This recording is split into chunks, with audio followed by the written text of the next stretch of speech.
Yeah, in continuation with the component properties, I am going to talk about the last property of the component, which is condition.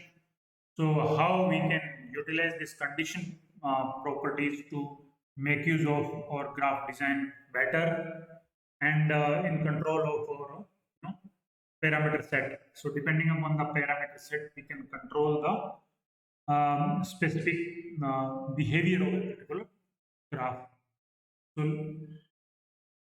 okay, again, so let's switch on to the I mean the document which I have created, and there are sample graphs which we can display and see.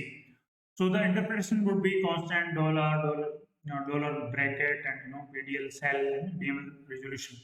So I think I have talked about this interpretation. So the real name of that KSH interpretation is cell actually. So at that time I think I have talked about uh, I think I have labeled it as a KSH or something, but it is a cell. So it's a it's a derived from the Unix basically.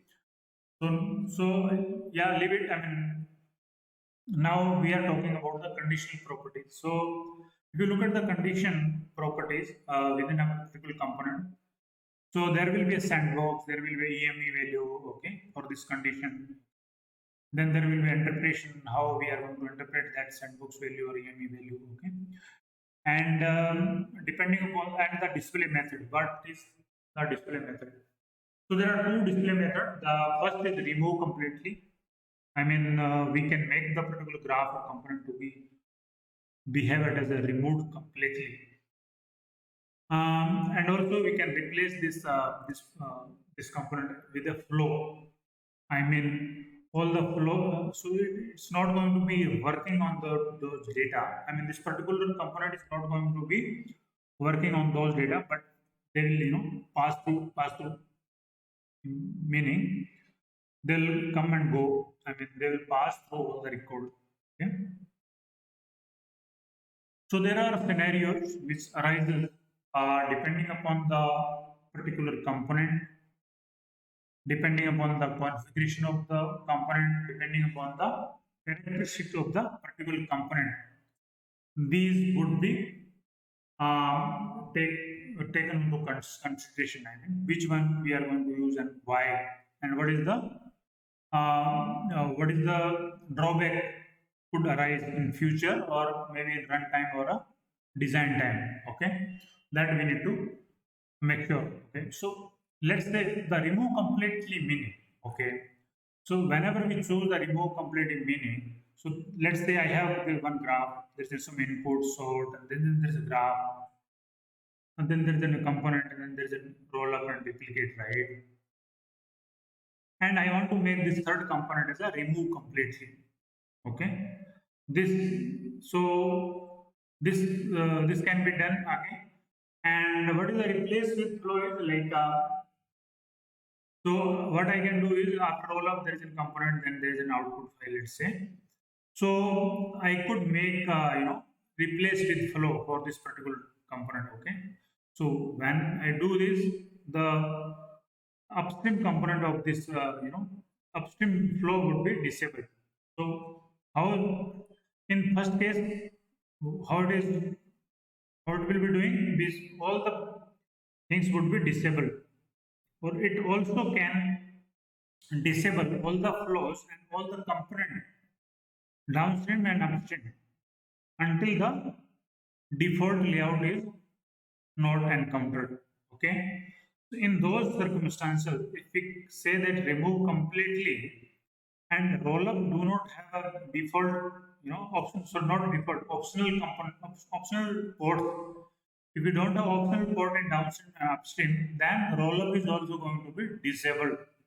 Okay, so this will keep on going until we face any component which has a optional port. So there are components like replicate, gather, these components have optional ports. So we can make use of these replicate and all those components. gather and concatenate all those components, and we can limit the disable behavior of this. Okay, remove completely behavior of this particular component. Same will go to the upstream until and unless we receive the optional port, the component which has optional output port. This behavior of disabling would continue. This has to be kept in mind while designing the graph. Okay. So I want to reiterate in this part is I want to describe this replace with flow again. That is whenever you configure a component which is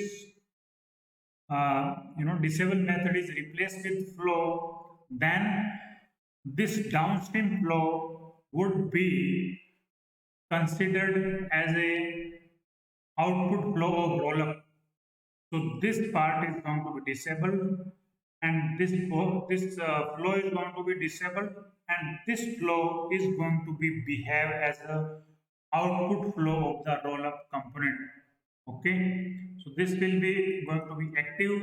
This is going to be displayed, disabled. This is going to be disabled.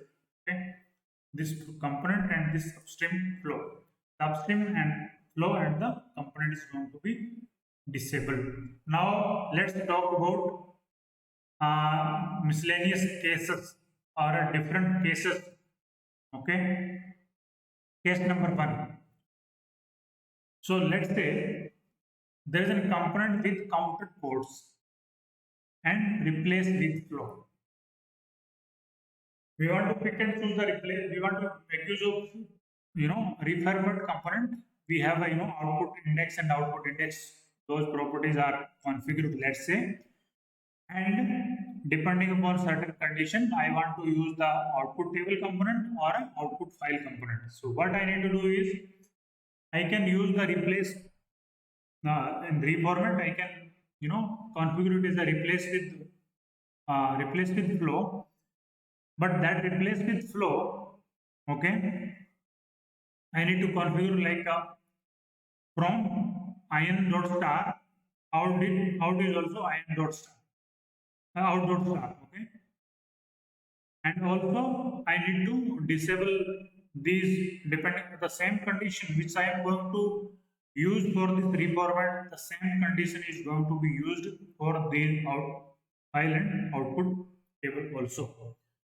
So let's say for a particular condition, okay, I'm going to use output table. Then for reformat component, what I will be used in condition, I will use that condition, and I will use the replace with flow, and the same condition I will use in the condition table file and output table. So let's say my output is table, then this flow and also the file will be disabled, and this table flow and the table will be active. Okay, and if it is a file, then this file will be active, this lower part will be disabled. So I need to configure all these 3 components basically for a particular condition. Okay,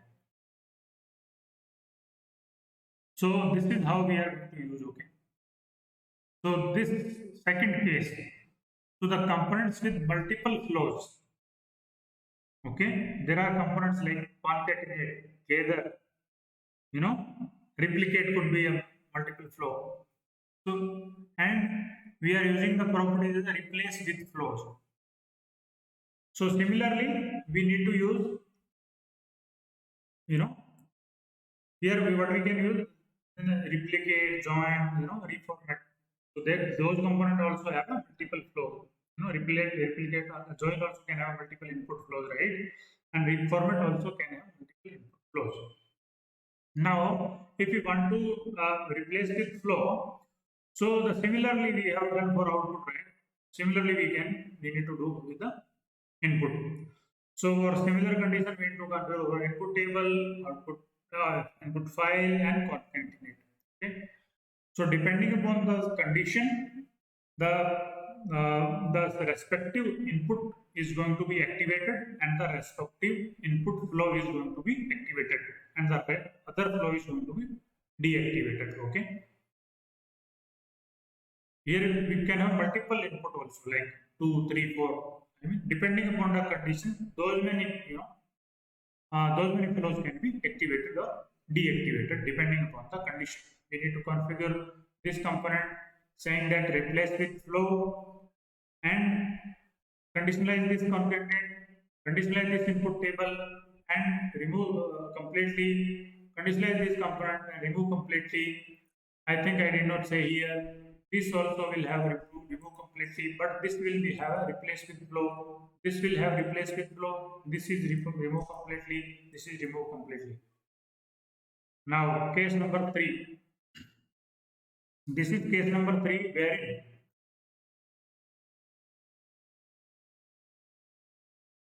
wherein components with counted ports and flows and remove completely. Okay.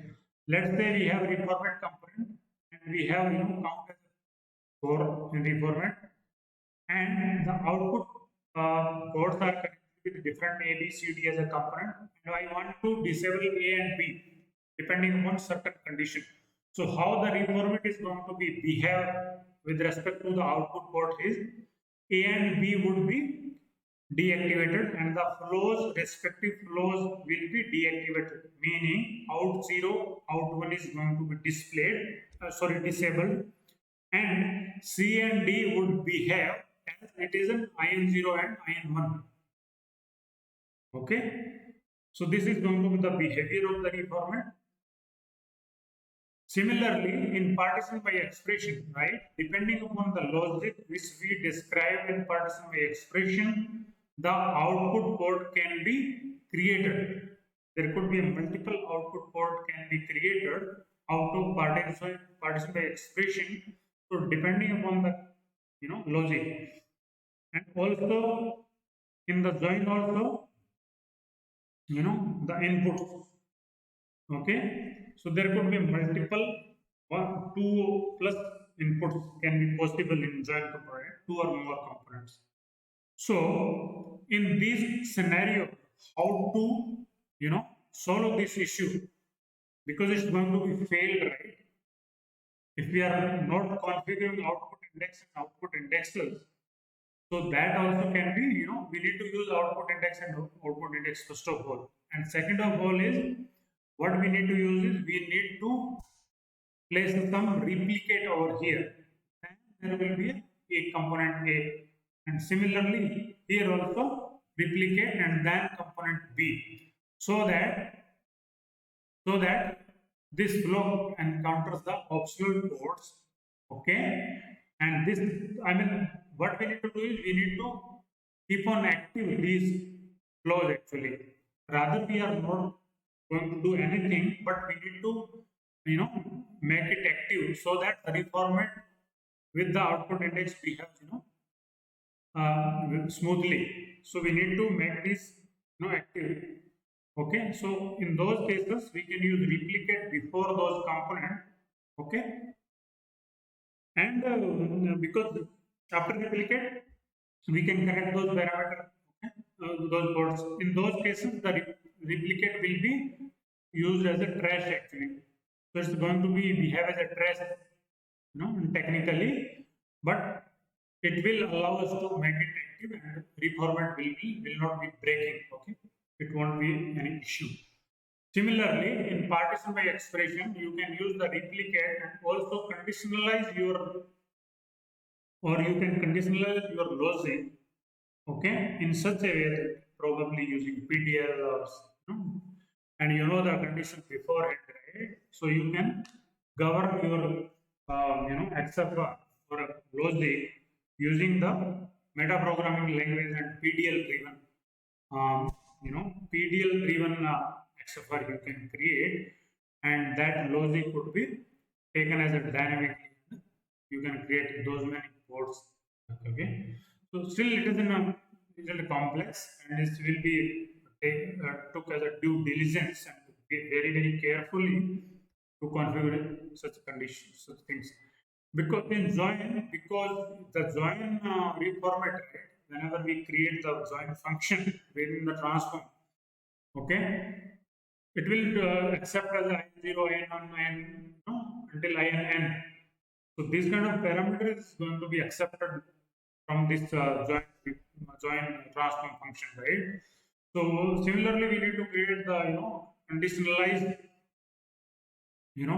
with conditionalized transform acceptor depending on the PDL. Things should be coming dynamically from the PDL, okay, depending on the condition.